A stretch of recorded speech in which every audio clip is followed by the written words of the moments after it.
নমস্কাৰ, মই নৱজ্যোতি। আপোনালোকে চাই আছে নতুন চিন্তা। প্ৰিয় দৰ্শক, আজি আমি এটা গুৰুত্বপূৰ্ণ কথালৈ আপোনালোকৰ মাজলৈ আহিছোঁ। ইতিমধ্যে কেন্দ্ৰীয় চৰকাৰে নতুন শিক্ষা নীতিৰ কথা ঘোষণা কৰিছে। এই সন্দৰ্ভত কিছু কথা বতৰা লৈ আজি আপোনালোকৰ মাজলৈ পুনৰবাৰ আহিছোঁ। এক নতুন শিক্ষা নীতিৰ কথা 1964 চনতেই উপলব্ধি কৰা হৈছিল। তেতিয়াৰ কংগ্ৰেছী সাংসদ অধ্যাপক সিদ্ধেশ্বৰ প্ৰসাদে ভাৰত চৰকাৰৰ শিক্ষাক লৈ কোনো ভিজন আৰু দৰ্শন নাই বুলি সমালোচনা কৰিছিল। ইয়াৰ পাছতে UGCৰ অধ্যক্ষ DS কোঠাৰীৰ নেতৃত্বত এখন 17জনীয়া শিক্ষা আয়োগ গঠন কৰা হৈছিল। কোঠাৰী আয়োগ বুলি জনাজাত এই শিক্ষা আয়োগৰ পৰামৰ্শৰ ভিত্তিতেই 1968 চনত সংসদত প্ৰথমখন নতুন শিক্ষানীতি সম্পৰ্কীয় বিধেয়ক গৃহীত হৈছিল। দ্বিতীয়খন নতুন শিক্ষানীতি 1986 চনত ৰাজীৱ গান্ধীৰ প্ৰধানমন্ত্ৰীৰ কালত পাছ হৈছিল আৰু 1992 চনত সেইখন সংশোধন কৰা হৈছিল। বৰ্তমানৰ চৰকাৰে গত 29 জুলাই বুধবাৰে চতুৰ্থবাৰলৈ এখন নতুন শিক্ষানীতিৰ কথা ঘোষণা কৰিছে আৰু এই নতুন শিক্ষানীতিৰ উল্লেখযোগ্য দিশসমূহ হৈছে ডিগ্ৰী এতিয়াৰ পৰা 3 বছৰৰ ঠাইত 4 বছৰীয়া হ'ব। কিন্তু কোনোবাই যদি এবছৰ পঢ়ি এৰি দিয়ে তাৰো স্বীকৃতি পাব, কিয়নো এবছৰ পঢ়িলে চাৰ্টিফিকেট পাব, 2 বছৰ পঢ়িলে ডিপ্ল'মা, 3 বছৰ পঢ়িলে ডিগ্ৰী আৰু 4 বছৰ পঢ়িলে ডিগ্ৰীৰ সৈতে ৰিচাৰ্চ চাৰ্টিফিকেট পাব। কিমান বছৰ পঢ়ে সেয়া আপোনাৰ ইচ্ছা। বৰ্তমানৰ 10+2ৰ পৰিৱৰ্তে শিক্ষা ব্যৱস্থাটো 5+3+3+4ত বিভক্ত কৰা হ'ব। পৰীক্ষাবিলাকৰ ক্লাছ তৃতীয়, 5ম আৰু 8মত হ'ব। অৰ্থাৎ ক্লাছ 8লৈকে প্ৰতি বছৰে পৰীক্ষা নাথাকে, মাত্ৰ 3টা পৰীক্ষা হ'ব, যিয়ে পৰীক্ষাকেন্দ্ৰিক শিক্ষা ব্যৱস্থাত বহুখিনি সংশোধন আনিব। 6ষ্ঠ শ্ৰেণীৰ পৰা কোডিং বাধ্যতামূলক হ'ব।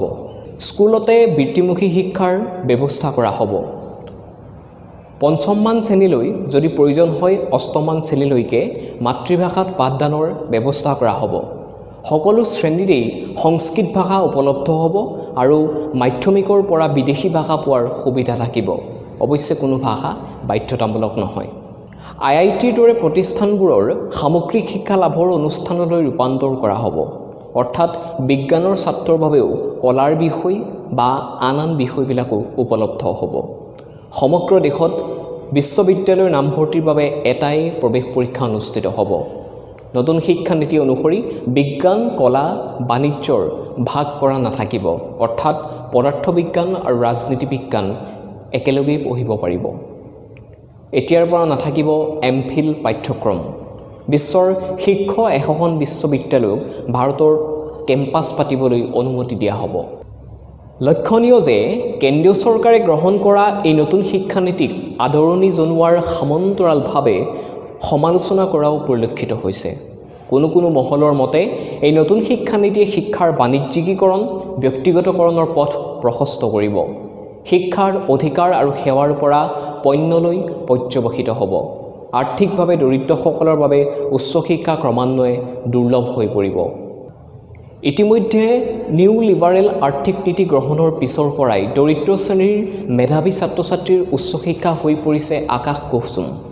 বিশেষকৈ অভিযান্ত্ৰিক আৰু চিকিৎসা শিক্ষাৰ দৰিদ্ৰ ভাৰতীয়ৰ পৰা আঁতৰি গৈছেই। আন এচামৰ মতে এই নতুন শিক্ষানীতিৰ দ্বাৰা শিক্ষাক গেৰুৱাকৰণ কৰিবলৈ বিচৰা হৈছে, যি গণতান্ত্ৰিক মূল্যবোধৰ প্ৰতি কঢ়িয়াই আনিব পাৰে ভাবুকি। এনেকুৱা ধৰণে নতুন শিক্ষানীতিক বহুতেই সমালোচনা কৰিছে। দ্বিতীয়তে 100খন বিদেশী বিশ্ববিদ্যালয়ক ভাৰতত শিক্ষাৰ ব্যৱসায় কৰিবলৈ দিয়াৰ কথা ঘোষণা কৰিছে যদিও Yale, Cambridge, MIT, Stanford, University of Edinburgh, Bristol আদি বিশ্বৰ আগশাৰীৰ 20খন বিশ্ববিদ্যালয়ে ভাৰতৰ শিক্ষা জগতত প্ৰৱেশৰ প্ৰতি আগ্ৰহ বৰ্তমানো দেখুওৱা নাই। কেন্দ্ৰীয় চৰকাৰে নতুন শিক্ষানীতি 2020 সমগ্ৰ দেশত ৰূপায়ণৰ বাবে 2040 চনক টাৰ্গেট হিচাপে লৈছে।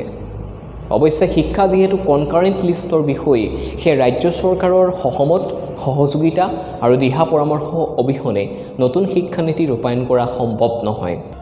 আন এটা উল্লেখযোগ্য কথা হ'ল যে এই নতুন শিক্ষানীতি প্ৰৱৰ্তন কৰিবলৈ সময়ৰ লগতে বৃহৎ পুঁজিৰ প্ৰয়োজন হ'ব। 1968 আৰু 1986 চনত গ্ৰহণ কৰা নতুন শিক্ষানীতিয়েই পুঁজিৰ অভাৱত সম্পূৰ্ণ ৰূপায়ণ সম্ভৱ নহ'ল। তেনেস্থলত নতুন শিক্ষানীতি 2020ৰ ৰূপায়ণ যে এক বৃহৎ প্ৰত্যাহ্বান সেয়া নকলেও হ'ব। আপোনালোকে চাই আছিলে নতুন চিন্তা। যদি ফেচবুকত চাই আছে নতুন চিন্তা পেজটো ফ'ল' কৰিবলৈ নাপাহৰিব আৰু যদি ইউটিউবত চাই আছে চেনেলটো নিশ্চয় ছাবস্ক্ৰাইব কৰিব।